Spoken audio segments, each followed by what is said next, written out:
at any point in time, on any given day, you could come home and you could see a white letter on your door about a rent increase as much as 90%. There was a point at Housing Long Beach where we had all been displaced from our homes. So we're not only working it, but we're experiencing it too.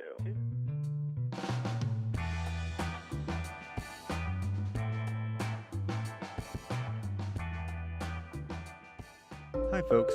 Welcome to the Priced Out Podcast. This is a special edition of the show. It's a This American Life inspired version of the show. We're doing that to bring you the tale of the battle for rent control in Long Beach, California. Coming up on September 20th, I'm going to be traveling to Long Beach in order to screen Priced Out, and I'm being hosted by Housing Long Beach, an affordable housing group that tried to get rent control on the ballot in Long Beach and wound up facing more opposition than they ever dreamed they would. And they encountered a shadowy group called Better Housing for Long Beach. And we're going to get into that and into the story of Josh Butler, the ED for Housing Long Beach, and how he came down this long and winding path towards trying to find some relief for renters in the 7th largest city in California. So please join us. I've been in Long Beach for a long time now, over 20 years. And I think that a lot of people on the outside get one impression of Long Beach, and people who live here after a while get a different impression of Long Beach. We think of Snoop Dogg when we think of Long Beach. And when I would travel in the 90s, that would be the first thing people would ask me. They would ask me if I know Snoop Dogg. I do not know Snoop Dogg. I have never met Snoop Dogg.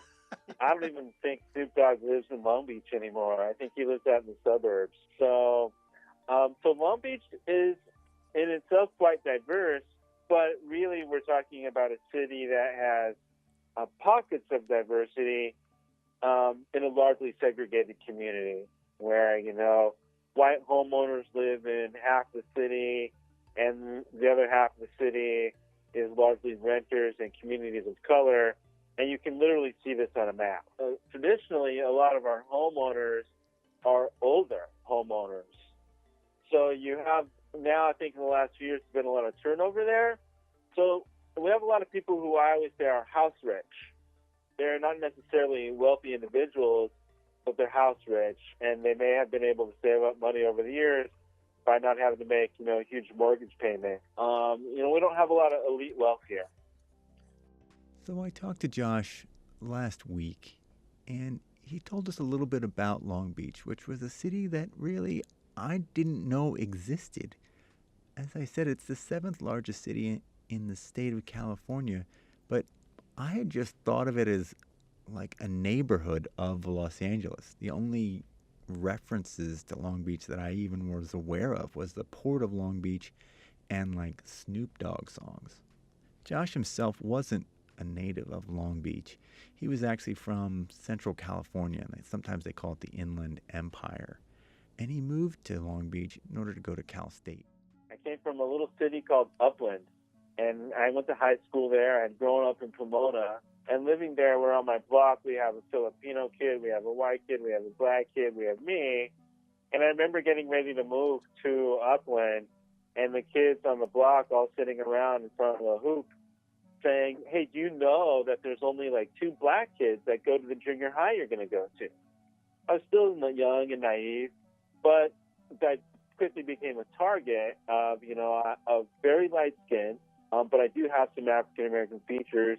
And some kids pretty quick to point that out and taunt me and call me names. And so it was real quick to learn what that was like. And when I came out here to Cal State Long Beach, that went away. That faded away. That was gone. And it was nice to leave that in the past.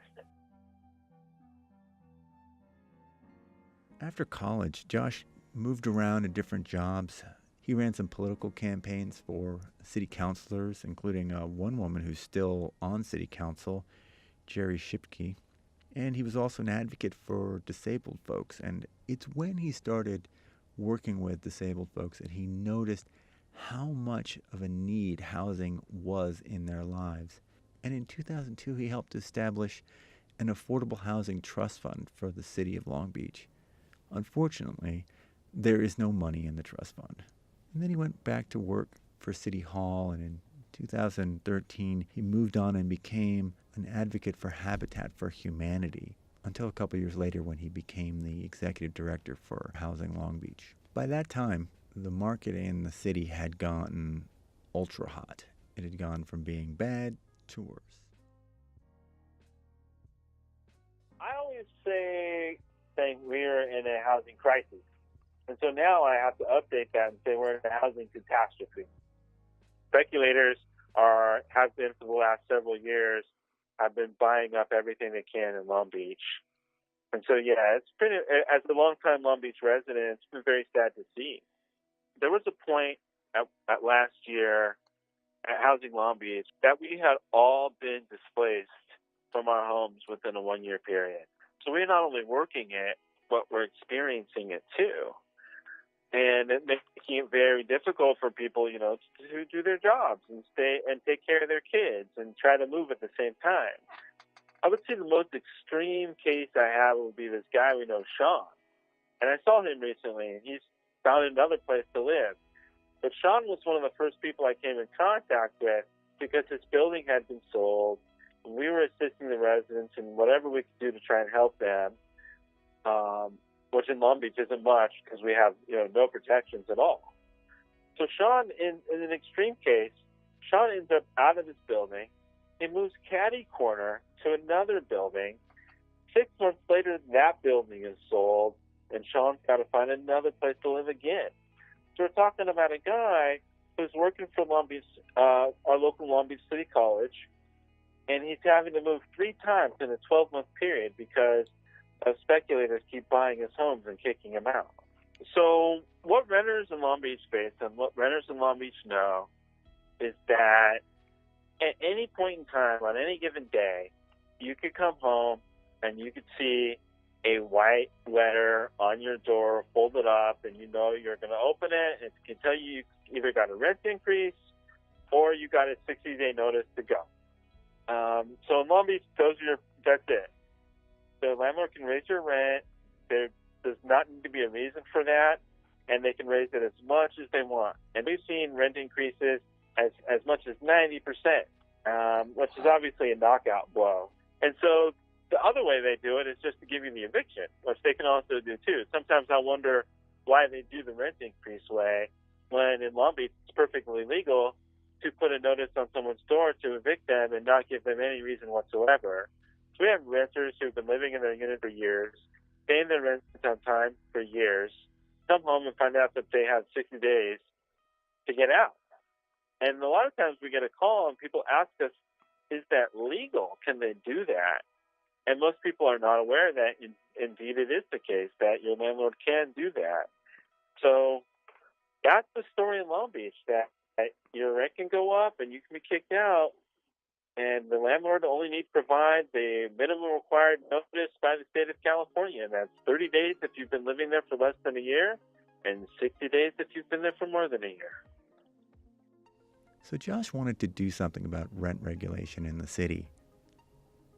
He said at the time Long Beach was a pretty quote-unquote rough place, and that if you even brought up the term rent control, someone would take a pipe to your knees. At least that's what he was told. So he thought maybe this town isn't quite ready for the rent control conversation. So he set up a meeting with some landlord association folks and some local leaders. And he just wanted to bring up smaller measures like just cause evictions and maybe relocation fees. And this is what happened.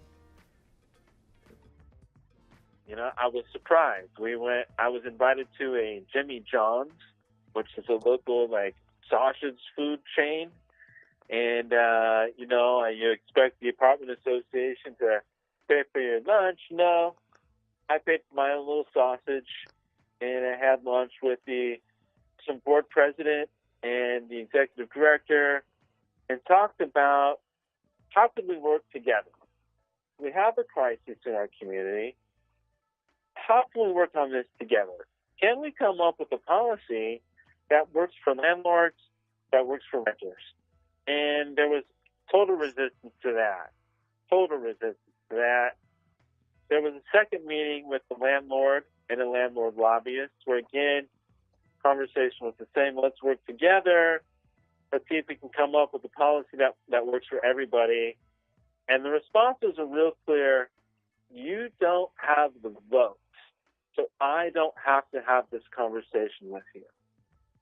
So I walked out of that meeting and was like, wow, so that's it. We don't have the votes, and they're not going to work with us to help us figure out a policy that gets us there. And that's when I knew that day that we were going to have to go to the ballot. And that's what led us, I think, to our next steps. So at this point, we probably need to talk about the history of rent control in California, which is complicated to say the least. In 1978, after voters passed their landmark property cut and cap measure called Proposition 13, rent control started as a real movement across the state. Places like San Jose, San Francisco, Oakland, and Berkeley, Beverly Hills, Santa Monica, and Palm Springs all passed local ordinances on rent control between 1978 and 1980. It was a movement that kind of swept into California with tremendous speed. So then in 1995, a new law called Costa-Hawkins passed. And what that did was it rolled back rent control laws. Under Costa-Hawkins, as soon as a unit was vacated, it could go back up to market rates. It said that rent control cannot stay fixed on a building. It has to follow the individual. It said that rent control cannot be placed on a new building. And that definition of what a new building is rolls back to when a particular city passed rent control. So, for example, San Francisco, which passed rent control in 1978, any building built after 1978 could not be rent controlled. And so it tried to reform rent control statutes, but it's also kind of just complicated and muddied the waters a lot. So rent control as a movement sort of died. But as the housing crisis of the last few years started to pick up pace, rent control conversations started happening again. And in 2015, Richmond became the first city in California to adopt new rent control regulations. It was the first time in 3 decades. Then Mountain View, California passed rent control. And then in 2017, there was a new proposal in Glendale, and Los Angeles County supervisors proposed it for trailer parks in LA. I'd like to take credit for all that research, but I really can't. That research almost all comes from a single blog post that was posted by a woman named Joni Weir, who we're going to talk about more in a few minutes.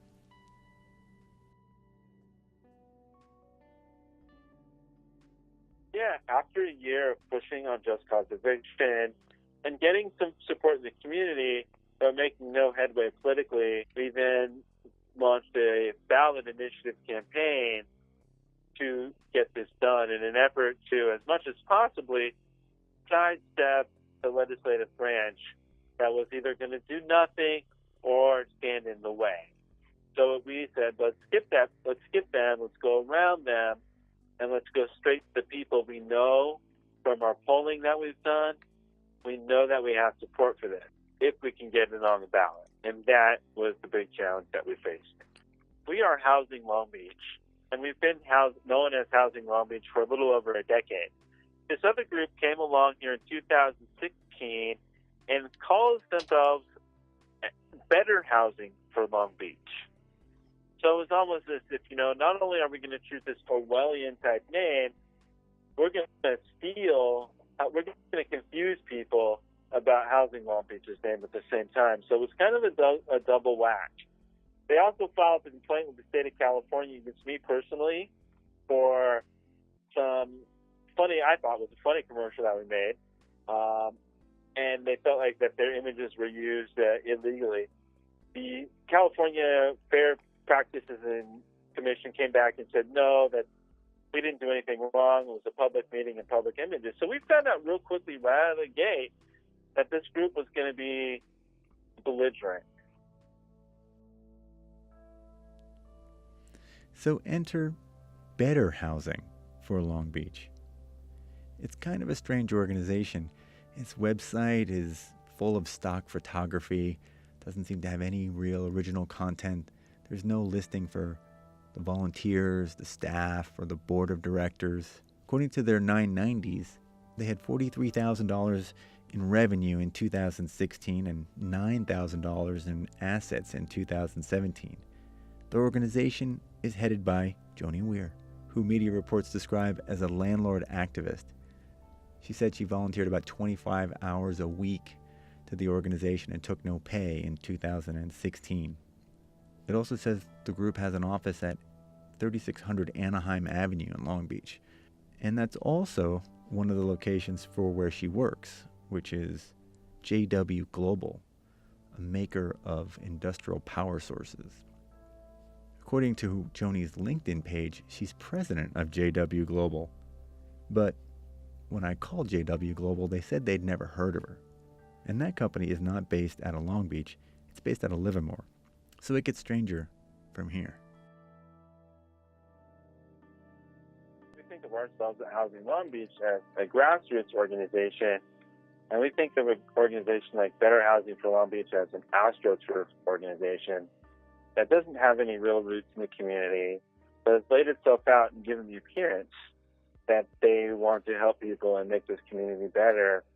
But they've come up with no ideas on how to do that, and only been incredibly divisive and antagonistic. And as a longtime Long Beach resident, it caught me a little off guard because that's not how we do things here in Long Beach. That's not the kind of dialogue and discourse we have to get to solutions to the problems that we face. And so I say what we now refer to as the trolling began, where, when you go online and then someone will troll your comments and, just badger you online. This happened to us offline. So when we would show up at meetings to build support for just cause eviction, these folks would show up and not necessarily come up with better arguments than us, but they would create a very divisive environment, which would just basically turn people off. And so that started, and as we moved further into the rent control effort and actually filed papers and began collecting signatures, that trolling moved up to a level 10.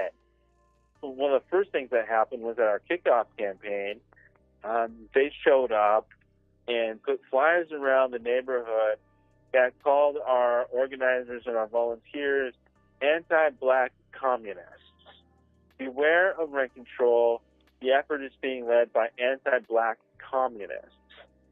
And they were also present in the park with bullhorns and in our faces, and they were in my face in particular.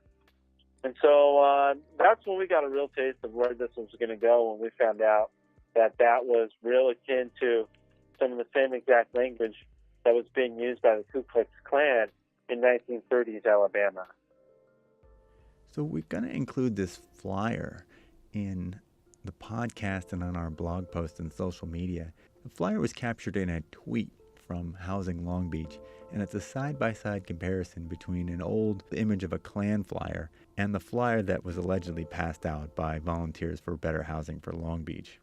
Joni, in media reports, denied that her group was passing these flyers out, but Josh has a different story.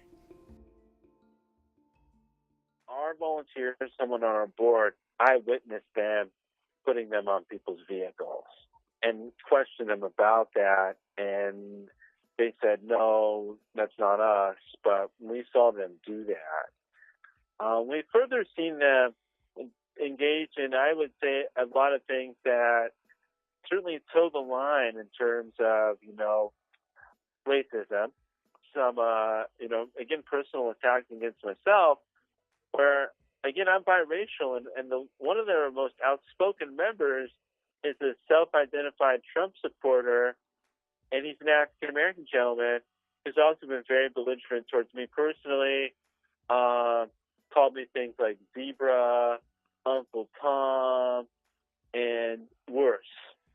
So this group knows no boundaries, knows no rules, and will seemingly engage in anything at this point to muddy the waters. And it gets uglier still. According to Josh, there was allegedly a physical altercation between one of the Housing for Long Beach volunteers and Joni Weir. It involved a shopping cart and a confrontation in a parking lot during a signature gathering campaign. We can't confirm or deny any of that. My request for a police report did not arrive in time for this recording. All we can say is that it definitely sounds like it got weird.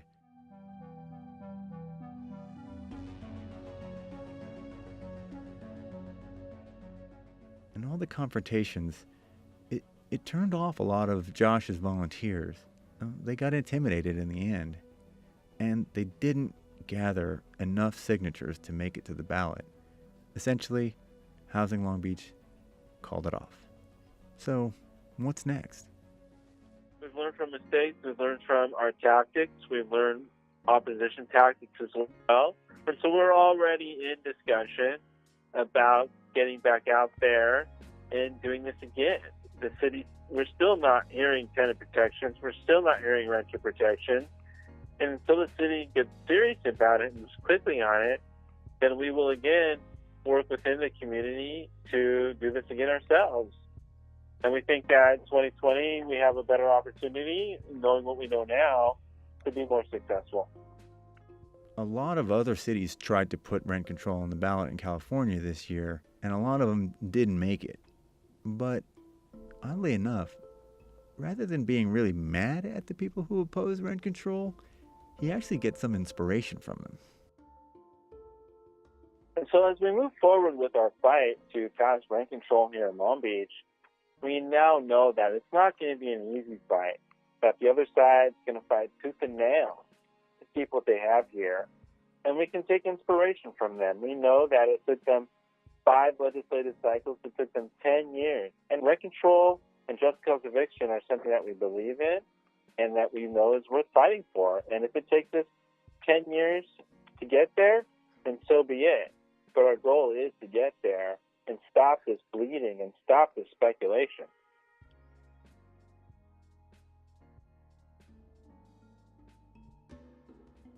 Well, that's it. That's our story about the battle for rent control in Long Beach and California. I don't think it's going to be the last we'll hear about it.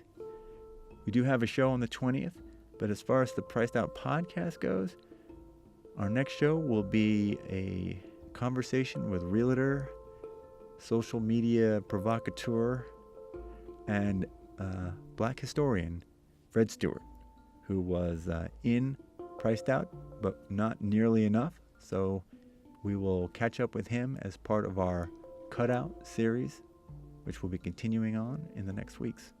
Thanks so much. You'll be hearing more from us. Don't forget to like us on YouTube and follow us on Facebook, Twitter, and Instagram. Thanks, everybody.